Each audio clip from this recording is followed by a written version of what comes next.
광복이 있기 전 우리나라는 일제의 탄압과 무력 가운데 있었습니다. 그리고 그 상황 가운데 우리는 자유를 빼앗겼습니다. 이 시절 수많은 사람들이 잡혀가고 죽어갔습니다. 그리고 결국에는 문화도 빼앗겼습니다. 무엇보다 치명적이었던 건 한글로 된 우리의 이름을 더 이상 쓰지 못한 것이었습니다. 이 뜻은 우리의 정체성은 더 이상 대한민국이 아니라는 것입니다. 이후에는 우리나라는 스스로 나라의 정사를 결정할 수 있는 주권을 빼앗겼습니다. 영토도 이미 더 이상 우리의 땅이 아니었습니다. 그리고 일본은 우리나라를 그들의 식민이라 여겼고, 우리나라도 그러한 인식을 가진 사람들이 많이 생겨나게 됐습니다. 이와 같이 일반적으로 광복이 오기 전 상황은 앞이 보이지 않았습니다. 이러한 역사적 사실 가운데 우리 그리스도인들은 어떻게 역사를 바라보아야 하고 또 그 가운데 무엇을 알아야 할까 함께 말씀을 보며 묵상해 보았습니다. 우리는 예수님께 속한 그리스도인으로서 영적인 눈을 들어 함께 생각해 보아야 하는 것이 있는데, 그것은 바로 예배입니다. 이때 교회 상황은 제대로 예배를 드리지 못하였습니다. 그리고 하나님께 예배드리기 전 일본의 왕에게 90도 인사를 하며 신사참배를 하였습니다.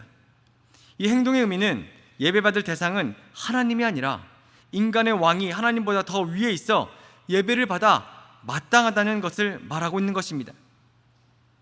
이 모든 것을 종합해서 볼 때 식민 지배를 받았던 우리나라는 자유가 없었습니다. 정치적인 자유, 삶의 자유, 스스로 선택할 수 있는 자유뿐만 아니라 영적인 자유마저 박탈되었습니다. 이 시기 한 줄기 빛이 되었던 기독교마저 무너지면서 대한민국은 빛이 없던 어두운 날에 연속을 살고 있었습니다. 이러한 날들을 살아가면 살아갈수록 희망을 포기하게 됩니다. 처음에는 희망을 가졌을지 모르겠지만 시간이 지나면 지날수록 현 상황에 맞추어 동화되어 갑니다. 모든 것을 포기한 그때 역자의 주관자 되신 하나님께서는 1945년 8월 25일 수요일 우리나라에게 빛을 허락하여 주셨습니다. 우리나라가 해방 이후부터는 주권을 가질 수 있는 정치적인 자유, 우리나라의 영토를 우리 뜻대로 돌아다닐 수 있는 자유, 우리나라 국민으로서 온전히 살아갈 수 있는 자유가 생겼습니다. 그리고 우리 그리스도인들에게 한 가지 더 자유가 주어졌는데, 바로 우리의 양심으로 말미암아 하나님 앞에 온전히 예배드릴 수 있는 예배의 자유를 얻게 되었다는 것입니다. 이 광복절은 단지 정치적인 자유를 얻은 것뿐만 아니라 신앙의 자유도 얻은 날입니다. 그렇기 때문에 이 광복절을 단지 국가가 정한 기념일과 휴일로, 또한 옛날 일로 바라보지 않아야 합니다. 우리 그리스도인들에게 이 광복절은 진정한 영적인 참 빛을 보게 된 날이기에 광복의 의미를 다시 한번 마음에 새기며 하나님께서 우리에게 무엇을 말씀하시는지 함께 출애굽기의 말씀을 보며 두 가지로 나누어 보려고 합니다. 첫째, 광복을 주신 하나님 앞에 우리는 감사하며 그날을 기억해야 합니다. 오늘 말씀 출애굽기를 보시면 이스라엘 백성들은 우리나라와 비슷한 상황에 놓여 있었습니다. 하나님께서 그들을 애굽에서 해방시켜 주시고 인도하여 내실 때 절기를 만들라고 명령하십니다. 하나님께서 절기를 만들라고 하신 것은 이 날의 의미를 깊이 묵상해야 된다는 뜻을 가지고 있습니다. 이스라엘 백성들은 이 유월절을 통해 영원토록 기억해야 할 것이 있는데, 바로 하나님이 구원자인 것과 또 내가 이전에 어떤 삶을 살았는지 기억해야 한다는 것입니다. 원래 이스라엘 백성들은 죄악된 그 땅, 애굽 땅에서 바로의 왕을 신으로 섬기고 자신들은 그의 노예가 되어 살아가고 있었습니다. 모든 정황을 볼 때 자신들의 힘으로는 절대 해방될 수 없는 상황이었습니다. 그러나 오직 하나님의 크신 능력과 은혜로 말미암아 출애굽을 시켜주시고 종되었던 삶에서 이스라엘 백성들은 자유하게 되었습니다. 이스라엘 백성들은 이날을 유월절로 기념하여 자신들의 3대 절기 중 하나로 지키고 있으며 지금도 여전히 유월절을 지키며 하나님의 은혜를 기억하고 있습니다.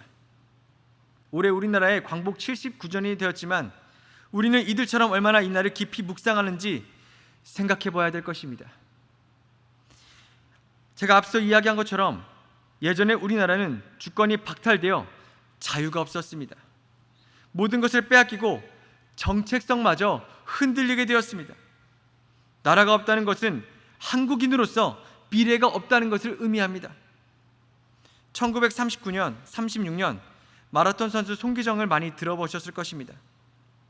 이때 송기정 선수는 올림픽에서 2시간 29분 19초를 뛰어 당시 신기록을 세우며 금메달을 땄습니다. 이때 송기정은 손기태라는 이름을 사용하였고 시상식에는 태극기가 아닌 일장기가 올라가게 되었습니다. 이처럼 우리나라의 주권이 박탈됨으로 말미암아 우리 국민이 아무리 뛰어나도 날개를 달 수가 없었습니다. 그런데 이러한 어두운 시기가 지나고 하나님께서는 우리나라에게 빛을 허락하여 주셨습니다. 사실 이전 조선시대에도 기독교를 전파할 수 있는 온전한 자유가 없었습니다.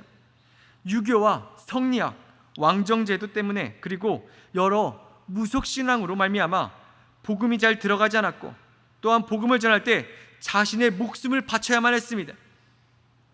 그 이후 일정강점기에도 동일하였습니다. 그런데 하나님께서 우리 대한민국에게 광복을 허락하여 주셔서 하나님께 온전히 예배드릴 수 있게 되었고 현재 여기에 앉아있는 모든 성도님들도 하나님 앞에 전심으로 예배를 드릴 수 있게 된 것입니다. 그러므로 그리스도인이라면 이 날을 더욱 기억해야만 합니다. 역사를 주관하신 하나님께서는 가까이에는 조선시대를 걸쳐 일제강점기까지 그리스도를 몰라 어둠에 있던 우리 백성들, 우리 민족을 이제는 자유롭게 하나님께 예배하는 민족으로 변화시키는 영적인 광복을 우리에게 허락해 주셨다는 것입니다. 그렇게 우리 그리스도인들은 이 날을 기억하며 하나님 앞에 감사의 고백을 드려야만 합니다. 두 번째입니다. 둘째로 영적인 광복을 맞이한 하나님의 백성인 이 그리스도인들에게 저는 세 가지 결단을 나누어 보려고 합니다. 첫 번째로 하나님의 소유라는 정체성을 잊지 말라입니다. 오늘 말씀 출애굽기 19장 4절에서 5절 말씀을 함께 읽어보겠습니다. 함께 읽겠습니다.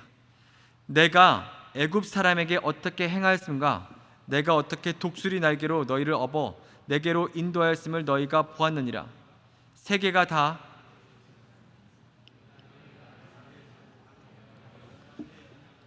너희는 모든 민족 중에서 내 소유가 되겠고. 이스라엘 백성들이 출애굽을 하고 모세가 시내산에서 하나님을 만나게 됩니다. 그때 하나님께서는 모세에게 가장 먼저 이러한 말씀합니다. 야, 너는 이스라엘 백성에게 가서 너희는 이제 내 말씀을 들어야 하는 내 소유된 백성이라 이것을 전하라. 하나님께서는 모세에게 명령하시고 말씀하십니다. 이 말씀에 나온 소유라는 말은 히브리어로 세굴라라는 단어입니다. 이 단어의 뜻은 소중히 간직해둔 재산, 특별한 기업과 보배라는 뜻을 가지고 있습니다. 즉 내가 하나님의 소유가 되었다는 말입니다. 나는 하나님의 것, 나는 하나님의 백성이라는 정체성의 변화를 이야기하고 있는 것입니다. 모세는 시내산에서 하나님의 소유라는 말을 듣기 전 3번의 소유에 관한 변화가 있었습니다. 먼저 첫 번째로 출애굽기 2장 10절에 바로의 딸이 모세를 데리고 가 키우게 됩니다. 이때부터 모세는 바로의 딸의 아들이라는 정체성을 가지고 살아갔습니다. 다시 말해 그의 소유는 바로의 딸이었습니다. 다음으로 장성한 모세는 아무것도 가진 것 없이 맨몸으로 애굽에서 미디안의 광야로 도망쳐 나오게 됩니다. 그리고 출애굽기 2장 18절에 그의 아내 십보라를 만나 결혼하게 되고 그의 장인 미디안의 제사장 르우엘의 집으로 들어가 그의 소유가 됩니다. 그의 정체성은 바로의 딸 이집트 왕자에서 미디안 광야에 있는 한 제사장의 사위로서 양치는 목자가 되었습니다.